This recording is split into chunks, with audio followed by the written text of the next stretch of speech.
Time now for the Educated Retirement Show with your host, Jay Kaplan. Jay discusses reverse mortgages and can answer your questions at 951-922-3532. Call lines are open at 951-922-3532. And now here's Jay. Just drifting off with the music a little bit. And welcome to the Educated Retirement Radio Show here on KMET 1490 AM, where we contemplate retirement and how to best prepare for retirement and how to be best successful at it, if I could learn how to read, but that's okay. How to best successfully stay retired. How's them apples? Anyway, welcome. This is our first 2-hour format, so glad to have you all with us, or with me on that. So please call, email, or visit Dr. Heckham. Remember, that's drhecm.com. And HECM, again, stands for Home Equity Conversion Mortgage. So, also, give me a call right here. 866-955-2233, 866-955-2233, and let's just talk. Okay, also, you can just email me at bestloantoday@gmail.com. And with that, let's remind us that the future is now. And that knowledge is power. And be sure to jump over to the YouTube channel. You know, when you go to my website, which is theeducatedretirement.com or drheckham.com, just jump over to the YouTube channel's link about halfway down that front page. And above it, you'll see some new things, some pictures I put in that will also take you right to that YouTube channel. I got a little behind a couple of weeks now because the hospitalization again and the operations and all that's over with, and I think it's just fine, so we won't harp on that too much. But all the shows are there except for, like I said, I've behind 2 or 3 weeks now, but that will be caught up by this weekend. There's a lot of professionally written information, not all of it by me, luckily you'll say, on the site to look over. And do I have a day job? I do. And it is at the Loan Source, and my NMLS number, which is the license to do loans, is 384565, Department of Real Estate. Although, like I've said before, I do not sell real estate, but I need to stay in the know. And if you need any help with real estate, let me know, and I'll find someone that will help you as good as anyone. And, you know, sometimes you just need some help and some guidance and that kind of thing, and that's what we're here for. But let me just throw in a quick reminder. I'm not talking as fast as I usually do because I got the 2 hours now. So I was just telling myself, slow down. So that's what I'm trying to do a little of. But as you may recall, there is a book I talked about once or twice by one of California's most esteemed elder care attorney, Susan B. Geffen. And that book is called Take That Nursing Home and Shove It. Could there ever be a more focused time to take that to heart? If at all possible, I don't think you want any of your loved ones or yourself in a nursing home. So get prepared. Over 70%, and this is true, over 70% of our population believes that the health care they now have will cover long-term health care, and it does not. All right, so what are the big landmarks today, other than, let me just log in here. Anyway, it's the first 2-hour show. It is California Western Monarch Day, and those butterflies, with the orange and black and all that good stuff. It's also National Chocolate Fondue Day, and now it's also, I checked this with Sean first so I can say it. I have written down here National Flatulence Day. However, since I didn't think we could say fart, I did this instead. So there, but we have some substitutes in case I couldn't say that. And flufferdoodle is one of them, which I think is kind of neat. Bottom burp and a barking spider. Now, I've heard barking spider before, but I've never been able to put two and two together how that actually works, but that's okay. But flufferdoodle, I like that. National Bubblegum Day. And we believe in challenging the status quo. Families and people need to be active, not reactive, right? Right. So whose famous birthday is today? Well, we got John Carradine, who slipped in 1906 and slid out in 1988. And American actor who was featured in over 200 films. I mean, this guy was everywhere. And often portraying villains in Western, horror, and Shakespearean theater. But for some reason, all I can think of is the horror. But I do remember him a bunch of other things. But he ran away from home at 14, excuse me, to live with his uncle while studying sculpture. He worked in the film archives of the public library. He later served as an apprentice to Daniel Chester French, the sculptor that created the statue of Lincoln in Washington, D.C., the one at the Lincoln Memorial. So we've got a pretty artsy guy here who turned into Dracula kind of thing. But he supported himself by painting portraits and was once arrested for vagrancy. I think I told you I was once arrested 3 different times in 3 different countries, but that's another story. And you know how old people like to talk about things that they may have accomplished.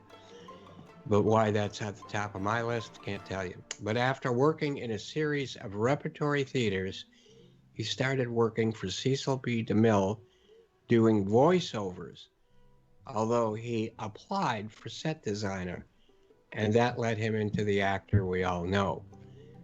But to admit he got to admit, he may have been an artist, but with a great theatrical voice. So let's get into some of these movies. Excuse me. Here's to you.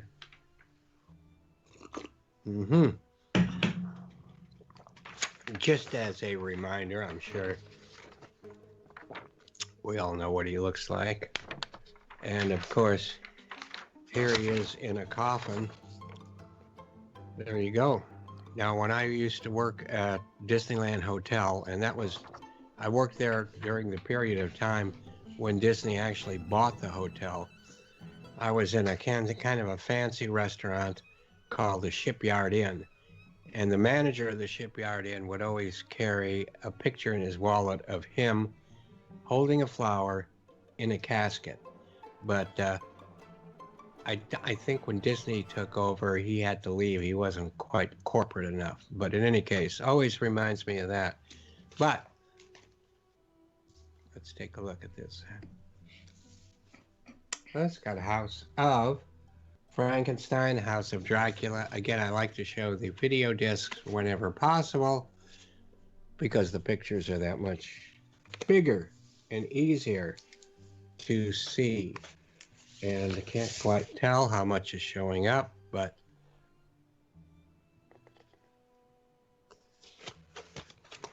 those two, House of Frankenstein, Grapes of Wrath, The Man Who Shot Liberty Valance, The Invisible Man. And for the life of me, I don't remember him in that. But it hasn't been that long since I saw this. Do you remember, Ward? No, but so be it. He's in everything. Yeah. Bride of Frankenstein. And let me just show you. This just came less than an hour ago at the door. So we'll do an unboxing or an unwrapping. You know, some of these weirdos like me that watch all these shows and YouTube things about records and this and that. And they're always showing unboxing or something like that. Now, remember, we need to save this for the... I cut on this side. Okay. I can't get my fingers through here, but that's okay. If I can't do any better than that, I'll let you do it. Finish it up. Oh, this is kind of neat. Well, let's take a look here. Okay. There's the back. There's the front. That's pretty neat. Now, this, of course, is a record. And it says just two sides, but it looks like there's a lot more in here than that. Oh, these are drawings, but the drawings are pretty nice. And this came from a place called Monsters in Motion, right? Which you got a lot of things from. Got a pretty neat model from them a few years ago that showed her on the bench and all these electrical thingies. And this, of course, is the first film that ever had an absolute soundtrack done for it. Okay? The very first one, Franz Waxman being the... Okay, well, thank you for living through that with me. Also, want to show you, this came also in the same package. I'm not sure why we didn't take that out first. But this is one of those things that you lock your record down on the turntable with. And see, it's got a hole at the bottom of it where you lock it down. Now, this doesn't work on my turntable. Oh, hold on, I'll take a look at that. But this is one of those things that spins with the record. Also have another one here of her husband, which is another thing. It's really cool. Oh, I wanted to show you the record itself, the vinyl itself. It's 180 gram and nice colored vinyl, gray and white, and everything like that. And let's get that out of the way. Okay. He was also in The Howling. And that's The Howling. We used to have the guy that played the creature here. Yeah, it's been a long time, but the guy that played the creature in there I've known for a long time. I think he collected model trains. He was into it just like I was. He was a pretty big guy. But yeah, he was the Howl himself. And I kind of lost track of him over the last, 30 years. But that happens. Captain's Courageous, which is like everybody's one of their favorite films. He was in that. Oh, House of Dracula. Now we got Son of Dracula. All right.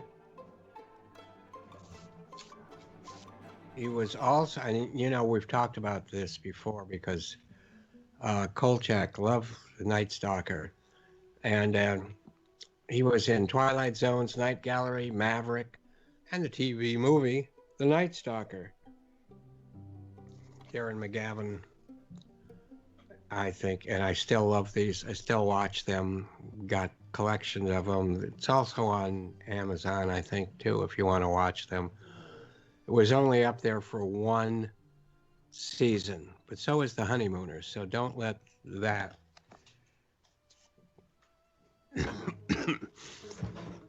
decide what's good and what ain't good. So also, William S. Burroughs was born today in 1914 and left us in 1997. I know we've talked about him quite a bit here lately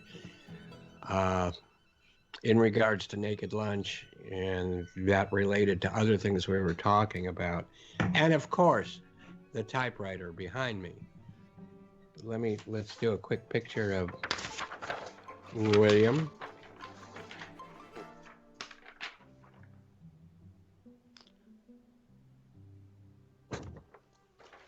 And he's an American writer and visual artist who was a primary figure in the Beat Generation, along with Jack Kerouac of On the Road fame, Paul Bowles, the guy that wrote Sheltering Sky. There was a big-time movie made with that. And Ken Kesey, One Flew Over the Cuckoo's Nest, which big-time movie was made out of that, as well as the San Francisco-based poets like Allen Ginsberg and Lawrence Ferlinghetti. He wrote several short novels, short stories, and essays considered, excuse me, paranoia fiction. Let me show, I don't know, I just like this picture, so I'll bring it up there. I just think it's a cool picture. And then there's one more. He had this thing about guns, and some of the paintings he did, he put paint pellets and things into shotguns, and there's a whole series of shotgun paintings. But there's a couple other things he did with guns too that might come out. But the most noted of his paranoia fiction is Naked Lunch. And again, we'll show this, which we did the other day. And just looking real, Howard Shore did the music for Naked Lunch. Howard Shore did, as far as I know, all the music for the David Cronenberg horror films. So I know we think of him very, very highly these days for the music of Lord of the Rings, but I think he's about the best alive right now. And as you recall, we also talked a little bit about my cigar conversation with what's his name? Peter Weller, that's right, who was in there. And of course, there is the famous typewriter that I bought only because of Naked Lunch. But he was born into a wealthy family. His grandfather founded the Burroughs Corporation that built business machines. And during his childhood, he developed an interest in magic and the occult. He studied anthropology at Harvard University, and after his service in the Army, I think it was the Army he was in, he picked up drug addiction. Just like people pick up, different habits, he seemed to have picked up drug addiction and became a close friend with Ginsberg and Kerouac. He spent time living in Mexico City, London, Paris, Tangier, Morocco, and a South American rainforest. And I said he did some other things with guns, and while drunk and attempting a William Tell stunt, he killed his second wife. And that was a part of Naked Lunch. Also, he was convicted of manslaughter and got a 2-year suspended sentence that was in the book and the movie. Like I said, of course, he was a Harvard-trained exterminator, because that's how so many drug addicts got their fix. It was by sniffing the bug poison. And that's where he got into this, where people would get their fix. They'd end up in Tangier somewhere, and as part of a secret spy ring, and their typewriters would turn into bugs, and sometimes would fight with each other, sometimes would fight with him. But he practiced magic in his everyday life, that including putting curses on those who crossed him, and had visitations with phantom beings. So again, we talked about that and Peter Weller, and this was because of Her birthday. Her birthday. Oh, that's right. Thank you. I'm Honorable still a little mention. dazed and confused, but you know what? Before I go on, I missed last week because we pre-recorded part of that. But before that, we talking about one of the worst films ever made, but it's kind of funny. The Day That Time Ended, the one with Robert Mitchum's son and grandson. And I'll give you a break. I'm not going to show you the CD showing Robert Mitchum singing calypso music, but this has got to be one of the weirdest, silliest films ever made. But the director was so interesting. What else he had done, but we went over that before. Okay, so as a quick reminder here that you are listening to the Educated Retirement Radio here on your home planet, 1490 KMET AM radio, the Mighty Met. Don't forget www.drheckham.com, or give me a call at 866-955-2233, 866-955-2233. And there we go. And before I think it's about time to have a station break here. There's a few more birthdays, but we're going to put these birthdays off until after our guests. And then we'll continue with Christopher Guest. Speaking of guests, one of my favorite, funniest guys out there, who was born in 1948. But we'll get to him as soon as we get done with our guest or two. Or if we don't, then we'll get to it next week. But whatever. In any case, Sean, I think you want to take a break at this point. Is that correct? And yeah, so I will see you folks, and you'll hear me back in a minute. Thank you so much.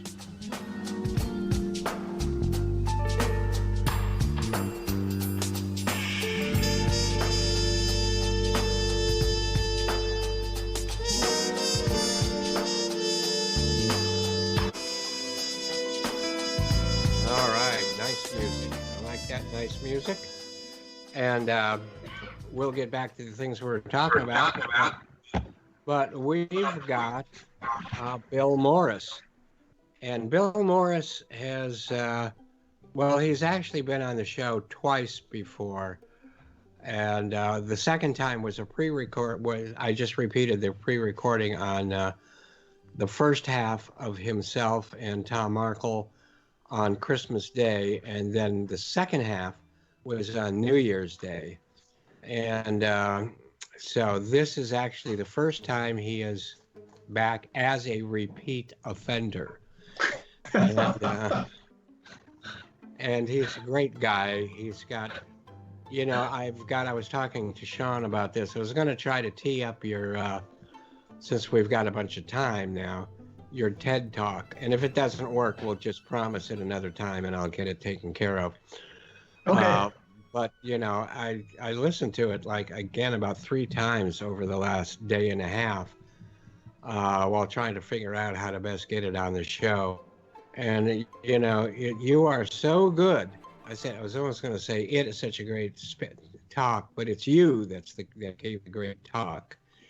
And about the 3 legs of the stool of success. So, I do want to get into a little more of that, a little more of the things you stand for, because to me, it's just inspiring. Okay. Thanks. And I think that's what we all need, is to be inspired. And that's what you do. You inspire other people. You certainly inspire me. Oh, And I know thanks. everybody else that, comes across you. So, other than, of course, you teach at UCI, I believe, and not all of us are getting over to UCI these days. But why don't we start off with you just giving a little bit of introduction about who you are, Sure. and then we'll go from there. Yeah. That'd be great. So I'm really kind of a product of New York City. I went to high school in New York City, graduate school in New York City. I worked on Wall Street. I lived up on Fifth Avenue for a long time. And so I'm a New York City type of guy. And moved out here to California in the year 2000 to become the CFO of a New York Stock Exchange company. And then I've been involved with not only the finance end of the world, but also mergers and acquisitions, middle market M&A. And so, that's kind of been my life. And then I transferred all of those capabilities to teaching. And I've been at UCI for 10 years, teaching strategy and entrepreneurship.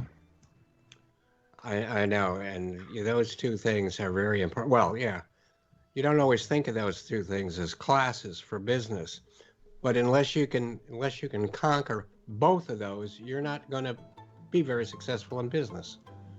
Right. Yeah, it's one of those things where I just want my kids totally prepared. As I tell my kids, I call them my kids, they're actually my students. I want their success. And I want them to really be really comfortable in the business world. So I run my class like a business, and it's very unique. That's great. Yeah. So have you liked, well, obviously it seems like you must have liked the move to California. Oh God, I call this place heaven with a zip code. It's just outstanding. My two boys live in Philadelphia, and they live in Phoenix. So, I get a chance to see my son in Phoenix more often because of the proximity. Right. But my other son, who's in Philadelphia, is doing really quite well, and he travels the world all the time. So he's doing good. Yeah. Great. So congratulations on all of that. Yeah. Now, you also have a book. And I brought it up. Yeah. Ta-da. And there it is. We have a picture to put up, or Sean will when he gets to it on that. But we need to hear a little bit about the book and more importantly, how to get it. Yeah, it's really easy to get it. It's on Amazon, and it's called The Formula for Success. And, when I wrote it, I wanted to do two things, Jay. I wanted to make sure that it was under $10 and under 100 pages. so somebody would actually read it, on a given weekend. Or under $100 and under 10 pages, right? No, under $10 and under. Let's get the numbers right here. Yeah, but it was a wonderful thing because this book is really, I've been doing motivational speaking to kids for a really long time. And there's so much doubt that goes through kids' minds, whether they can do things or they can't do things. And a lot of times that just transfers to adulthood. And, sometimes people just want to get a roadmap for direction. And that's what I provide here. This book basically says how to think of your life as a three-legged stool, mental, physical, and spiritual, and how to get that into balance. That's really what it's all about. And so I know... I'll give you a quick rundown. So, in trying to get the world into balance for you, I've got, chapters in here that basically say, the mental, physical, and spiritual part is it really kind of starts with the road to happy. Find out really what makes you tick. Let's put money aside for a second. It's about time management, goal setting, dealing with setbacks, creating a positive mental attitude. It's really how to set the brain up. And that's the mental part. I know people that, are physically fit and I've been through this whole world of fitness, as you know. Yeah. And we can talk about that, maybe at another time, Rob. I can intertwine a little bit of that. Yeah, please. Yeah. But it's really how to get everything into balance is really, really what this book is all about. Once you're in balance, you're in the land of happy. Yeah, and you're in good shape, no matter what. Because what I keep getting out of it is not whether you won first place or not. It's how you accept it, how you deal with it. Right. And that you never lose. You either win or you learn. Yeah, exactly. Yeah, I mean, there's people that feel that, second places for losers is a mistake, a major mistake. Right. And yeah, I mean, that's just the wrong way to look at things. I mean, that would be, a sum all game, which it's not. Right. And that's, yeah. And I mean, that was so important, I thought. And you bring it on that TED Talk, too, that you do. Yeah. You bring that across really well. Thanks. And, yeah, in the TED Talk, I talk about me being a little bit of a bifurcated individual. Half of my world was Wall Street, and the other half was this world of fitness. And just for your viewers, they'll get a kick out of this. For years and years and years, I helped raise money for Make-A-Wish, which is a foundation that grants a terminally ill child their last wish. Yeah. And so what I invented was a sit-up-a-thon. Yeah. So for every sit-up I would do, my employer donated money, and I got other people on the street to donate money, and we raised, well over $150,000 for the kids. And, in that given time, I was also able to set a world record for consecutive sit-ups. So it was fun. Yeah. Yeah, I can't imagine. I remember doing 250 at one time, maybe 300. And I thought I was proud of myself then. Yeah, but that's great. But that was before I got fat, which is the last time you saw me. And, I'm about 100 pounds less than that right now. And how I got that way, we all know there's this and that, whatever. But there's two different ways of looking at it. You can say, oh, I almost died from this or that or whatever. On the other hand, it was a blessing in disguise, perhaps. Yeah. And overall, I'm probably going to live a lot longer without that extra 100 pounds. Yeah. Now, I do joke a lot by saying that, people always told me that when I lose weight, I'm going to feel so much better. Well, after I lost the weight, what I felt was cold. But, Yeah. So you need a blanket. And that's okay. I mean, I always say every threat's an opportunity. So, I mean, it's really how we look at things. It's is it PMA or NMA, meaning positive mental energy, or is it negative mental energy? It's really, it's like faucets. You can turn them both. You just choose which one you want to turn. Right. And again, the one stool. Well, I used to need 3 stools to sit on, but now I can do it on one. And, I think the spiritual is very important, and that's kind of maybe personal to a lot of people one way or the other, but you've got to get in there. And what spiritual means to me may be different than somebody else. Absolutely. I feel I'm very spiritual, but I'm not very religious, and some people will understand that, some people will not. Yeah. But I definitely think, it's there. And the physical, of course, is, like I'm finding out now that being physically better, I'm going to be physically more fit. And that will have something to do with the mental part also. Right. As time goes on. Yeah, absolutely. For me, the spiritual part, Jay, is my motto in life is learn, earn, and return. Oh, yeah, I was going to say that, and then it slipped my mind. But yeah, that's perfect. Yeah. So giving back, and that's why I teach at UCI. I mean, it's helping kids kind of get to that that first level, and to me, it's that kind of it's embedded in the spiritual part. Absolutely. Yeah. So that to get your book, which I highly recommend, is easier just to go to Amazon. We just look it up under your name, right? Yeah, Bill Morris. Yeah. Yeah. And Yeah. the TED Talk is easy to find too. Yeah, under Bill Morris. that's even, yeah, billmorris.org, O-R-G. Yeah. Oh, I just looked it up, Bill Morris TED Talk, and it went right Okay. there. Okay. But, Yeah.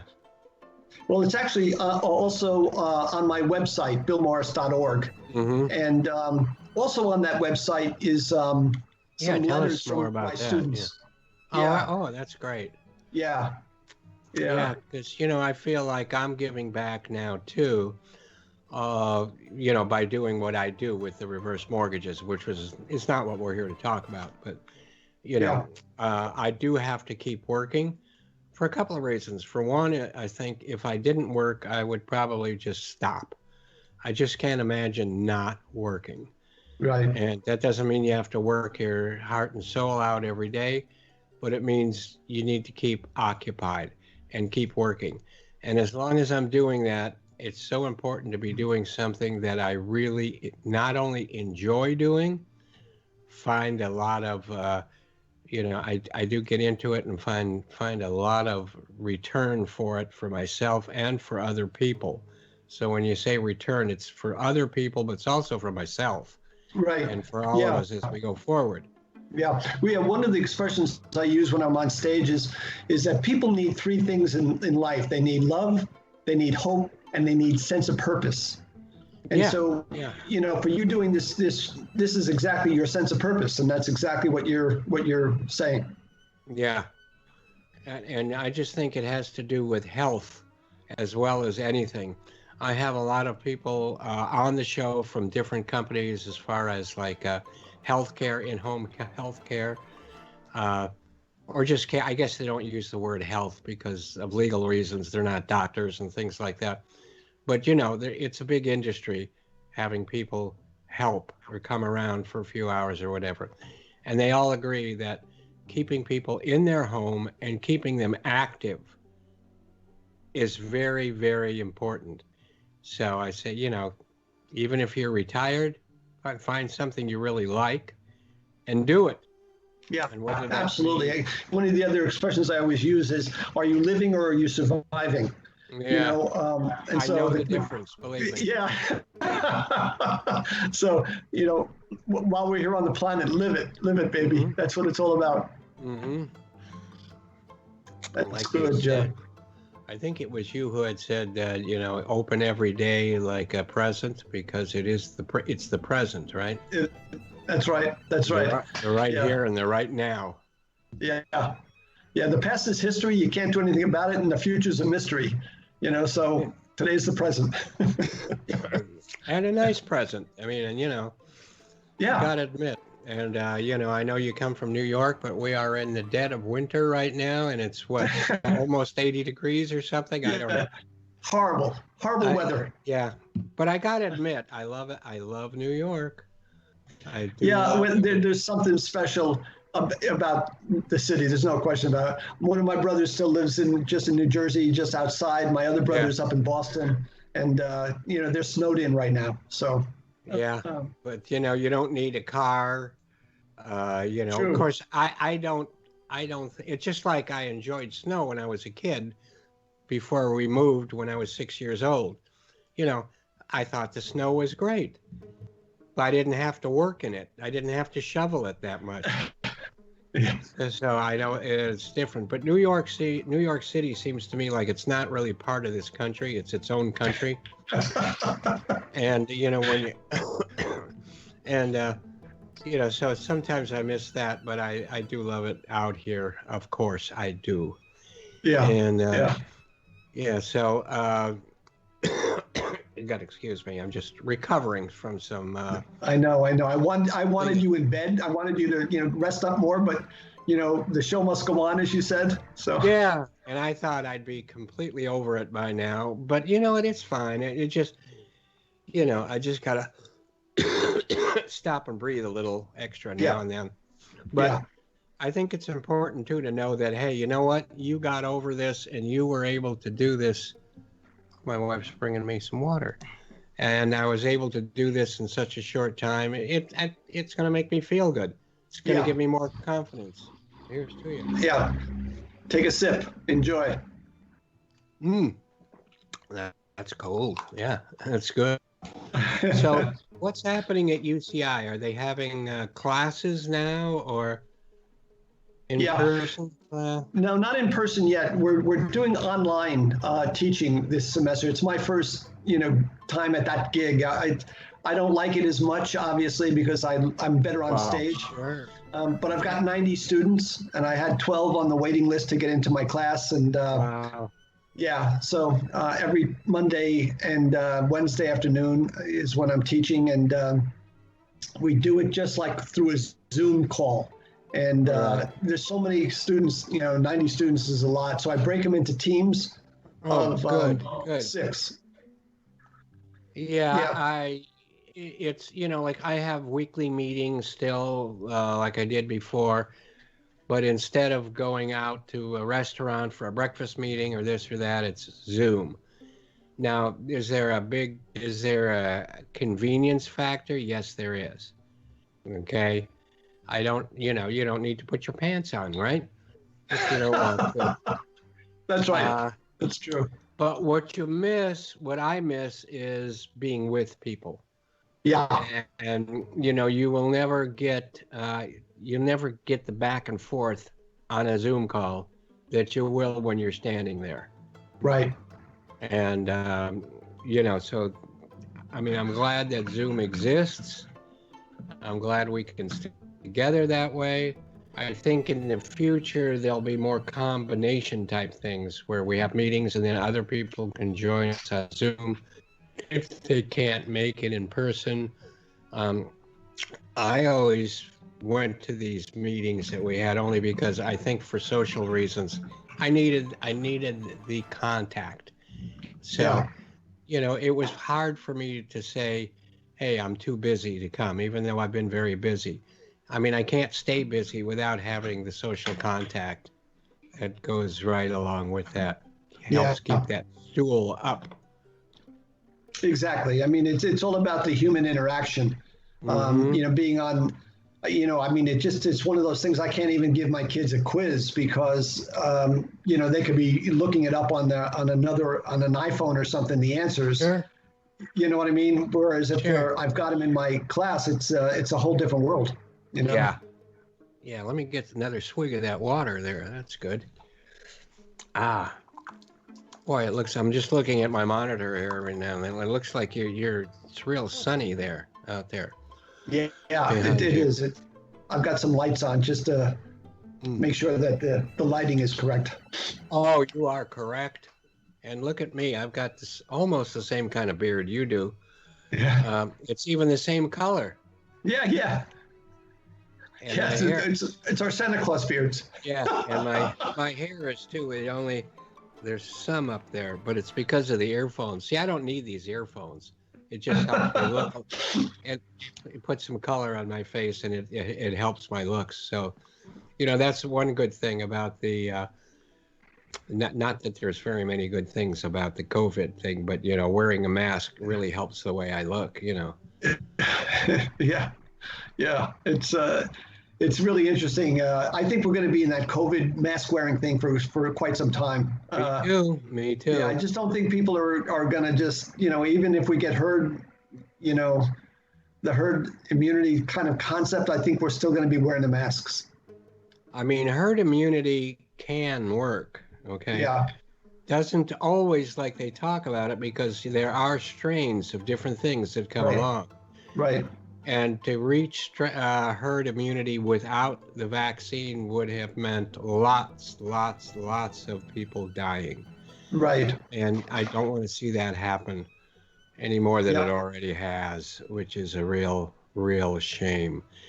And I don't know this could be a whole nother show about what kind of business strategy exists right now, not only because we are in this situation, but we're in a situation that will hopefully change before too long, that will hopefully go back to a building economy.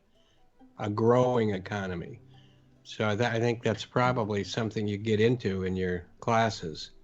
Yeah, absolutely. It's like a pent-up demand. I think it'll be explosive and it'll be good. Yeah, yeah, I think so too. Yeah. I just hope that people can survive. I mean, there's some people.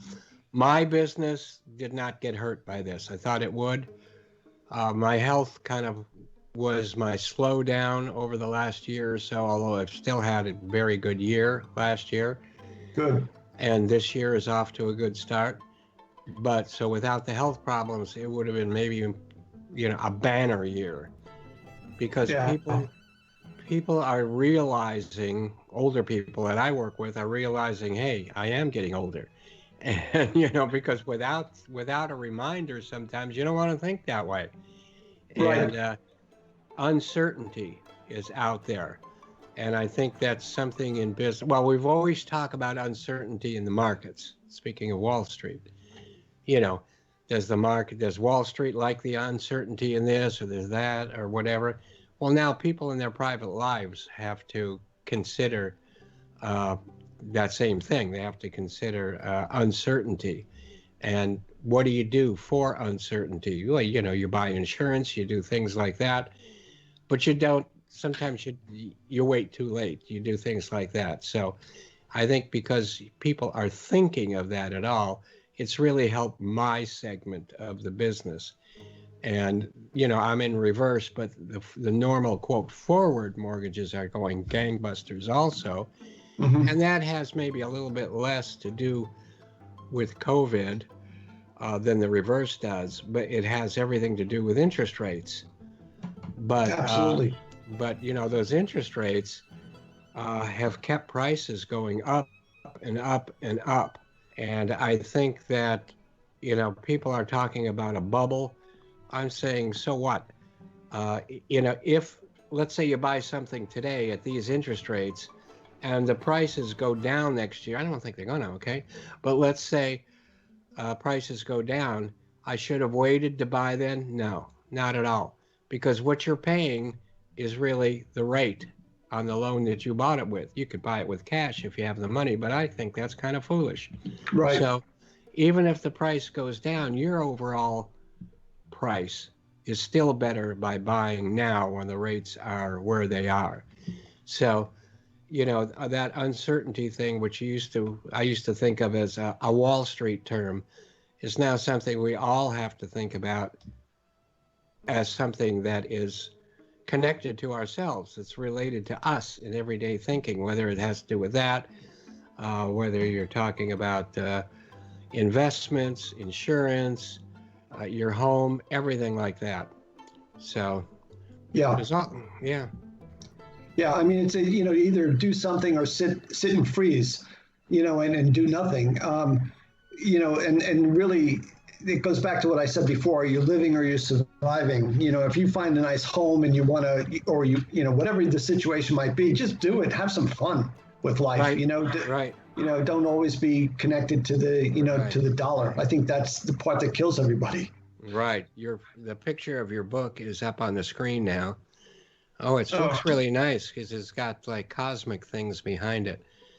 Yeah, those are stepping stones. Yeah. Yeah, no, behind it, behind your book too. It looks like outer space things. So Sean, you did a good job on that. And but yeah, it's speaking of Sean, do you want to take a break now, Sean? Okay, because we didn't talk about this in advance, so that's okay. So we have about 1 minute. I'd like you to go ahead and just they'll tell us how to get your book one more time, because we need to drill it in. And Sure. Then, go ahead. Yeah, it's easy. You just have to go to Amazon, and the name is The Formula for Success. And it is, believe me. Yeah, and it's like I said, I think it's $9.95 and it's very simple to order. Yeah, and worth every penny. No, thanks. Right? Or a dollar. Thanks. Or Yeah, exactly. Exactly. But so we're going to take a short break, and depending on your schedule, whatever, if you're not here when we come back, I want to see you again soon, okay? Absolutely. We'll do lunch. Hopefully. Yeah. Absolutely. I think, you know, you're one of those people who I have not known for that long, but I feel I've known you probably my whole life. Right. Like maybe we went sledding down the street, down Roselawn in Detroit back in the early 50s, is how I feel. Yeah. So I really want to say thank you so much. So whether I see you here when we come back or not, thank you so much. It's good to see you. Thank you, Jay. Take You're care. a prince. Thank you, buddy. Thank you.